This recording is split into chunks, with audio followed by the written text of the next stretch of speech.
Ben Franklin is famous for the adage, an ounce of prevention is worth a pound of cure. Nowhere is that saying more true than when it comes to your health. Here to talk about the ways that we can avoid getting sick, our local medical malpractice attorney, Paul D'Amore, and preventative medicine specialist, Dr. Maryrose Eichelberger. Welcome.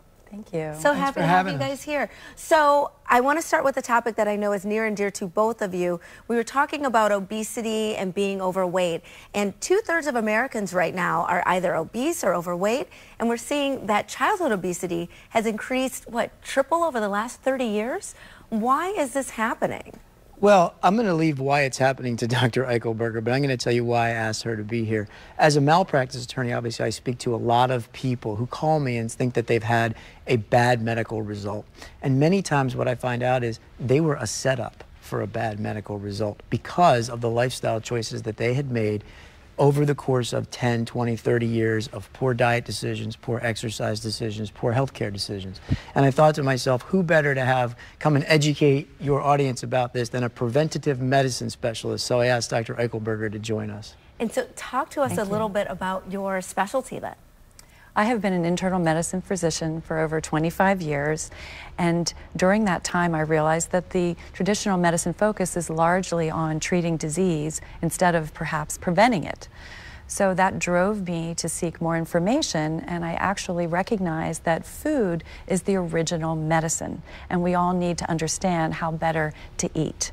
So in my preventive practice, I teach my patients healthy eating habits.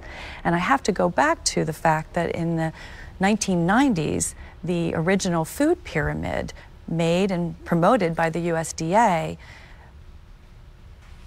it was inaccurate. Was inaccurate, and Yeah. it really promoted us to eat a lot of grains, including breads and pastas and things like that, that actually lead us to problems. Healthy fats, in fact, keep us from having problems, and the carbohydrates are the issue because they turn to sugars in our body, and that actually is the seed for chronic diseases such as heart disease, diabetes, and some types of cancers. So essentially we learned it wrong. I mean, I remember being a kid and you see that pyramid and you're like, okay, I need this much cheese and this much dairy and this much grains and I need it on every single plate.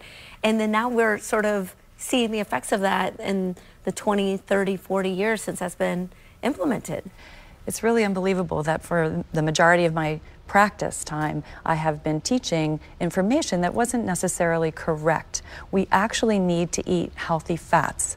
We don't want to make fats the problem. Healthy fats actually give us a lot of good energy, sustain our energy so that we don't get hungry and that we don't get cravings later and tend to overeat.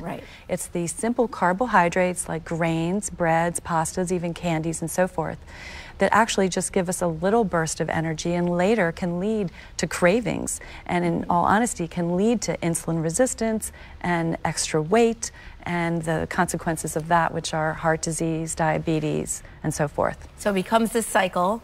And then people come to you saying, you know what, medical malpractice. And you're like, you know what, that might not be the case. You sort of set yourself, I hate to say it, set yourself up for it. Well, that's what we see. You know, people, I'll give you a quick example. Someone will have an operation, say they have their appendix out, simple procedure, and they'll suffer a terrible infection afterwards. And they'll want to know, well, was this my doctor's fault? And many times I have to tell them, no, it's because you're 30 pounds overweight and your blood sugar's too high and you were a setup for a post-operative infection, but you needed your appendix out. So I can't help you. Yes, yes. Well, we're going to have more with both of you right after the break. So sit right here, don't go anywhere. And then we'll have more with Paul D'Amore and Dr. Eichelberger right after the break. Stay with us.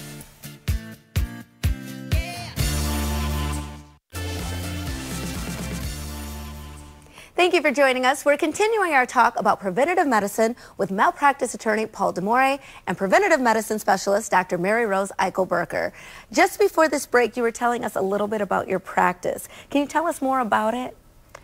What I want to make perfectly clear is that a low-fat diet can often lead us to eating a high amount of simple carbohydrates. Simple carbohydrates are like breads and pastas, and they quickly turn to sugar in our bloodstream.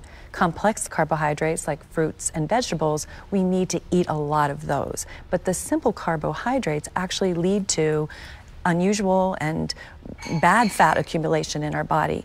And so in all honesty, it's the healthy fats that we want to put into our body, not the simple carbohydrates. So those simple carbohydrates, so when I'm reaching for chips or snacks or pretzels, those would all be those simple carbohydrates that are going to turn into fat. They can give us good energy quickly, but later we end up having cravings and overeat. Wait, does that mean we can drink like gobs of butter? A little bit of butter is not bad. Okay. It can be considered a healthy fat, but healthy fats in moderation. I was getting excited. But more so plant-based fats such as olive oil, coconut oil, avocados, nuts, and some animal sources such as salmon and other fish, herring, and so forth.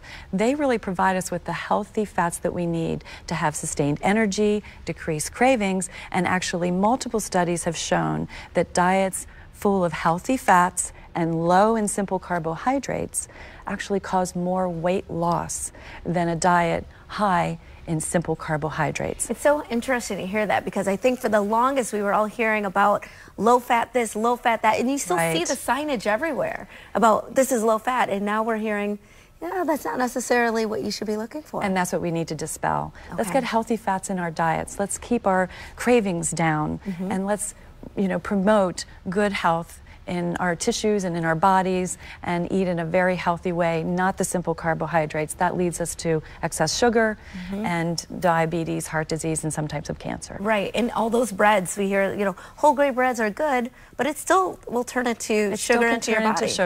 Okay, so someone's going to be watching right now like, Dr. Eichelberger, what can I eat? What do you eat? What do you do for a day? Is it, I mean, what's a typical diet that we could implement? Something easy that we could do for breakfast, lunch, and dinner? Is there something? Well, for helpful tips, I do suggest to find ways that you can incorporate healthy fats. Okay. Have a little avocado with your chicken. Okay. Have a little olive oil on your dressing.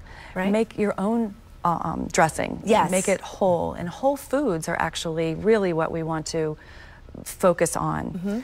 We want to avoid those sweet fats like cinnamon rolls and candied nuts. Oh, you want to avoid those. That's not the type of fats we're talking about. Right. Again, avoid processed foods as much as you can. That actually can cause weight gain. Keep your plate filled with vegetables and some healthy fats and proteins, just occasional grains, and definitely avoid artificial sweeteners, particularly those in diet drinks. That actually can lead to weight gain and is really not good for our health. And I think a lot of times, even when we're talking about processed foods, sometimes people don't know what exactly constitutes a processed food. I mean, you would think if it's packaged, obviously that's processed, but sometimes you'll get something that's labeled as plant-based or healthy, but it's still coming in something that's been preserved and frozen. So I imagine that you've got to sort of help people relearn how to eat. Right, you want to look at the ingredients. If sugar is in the first few, you know that it's actually packed full of sugar, and that actually leads to diabetes and all the complications. You want to make sure there's only a few ingredients, and mostly stay around the edges of the grocery store and not so much the packaged foods. Well, we can check you out at Annapolis Center for Restorative Medicine. Just email wellness@AnnapolisCRM.com. Thank you so much for your time. Thank you so much. Thank you for bringing her here. Thank we you, learned a lot. We appreciate it. And we'll be right back with more Midday Maryland right after the break. Stay tuned.